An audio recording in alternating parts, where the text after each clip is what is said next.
ବଦି ରଖିନି ସେ ତଳୁ ତଳୁ ତଳୁ ତଳୁ ଯାଉଛି। ନାଇଁ ନାଇଁ ନାଇଁ ନା ନାଇଁ ମୋ ଆଗରୁ ଆହୁରି ବିବାଦ ଅଛି। ଏତେ ହେଇନି କିଏ ମୁହଁ ଖୋଲୁ ନଥିଲେ ଆଜ୍ଞା, କିଏ ମୁହଁ ଖୋଲୁ ନଥିଲେ। ମୁଁ କାହିଁ ମୁହଁ ଖୋଲିବିନି, ମୁଁ ସତ କଥା କହିବାକୁ ଯୋଉଟା ପ୍ରଥମରୁ କହୁଛି ଏବେ ବି ସେ କହୁଛି ସତ୍ୟ ସତ୍ୟ।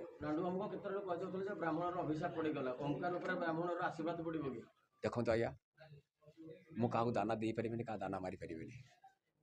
ସେ ଯୋଉଟା କରୁଛନ୍ତି ସେ ଅନୁଭବ କରୁଥିବେ ମୁଁ ଠିକ୍ କରିଛି କି ଭୁଲ କରିଛି। ମୁଁ ସବୁଦିନ ଠାକୁରଙ୍କୁ ଡାକୁଛି, ଜଗନ୍ନାଥଙ୍କୁ ଡାକୁଛି, ମୋ ହାତ ଡାକିଛି ତାପରେ ସବୁ ଆଶୀର୍ବାଦ ଦିଅନ୍ତି। କିନ୍ତୁ ସେ ନିଜେ ଚିନ୍ତା କରୁଥିବେ କ'ଣଟା ହେଉଛି କ'ଣଟା ହେଉନି। ମୁଁ କିଛି କାହାକୁ କିଛି ଦେଖନ୍ତୁ ଆଜ୍ଞା, ସେମିତି କିଛି ହେଇନି।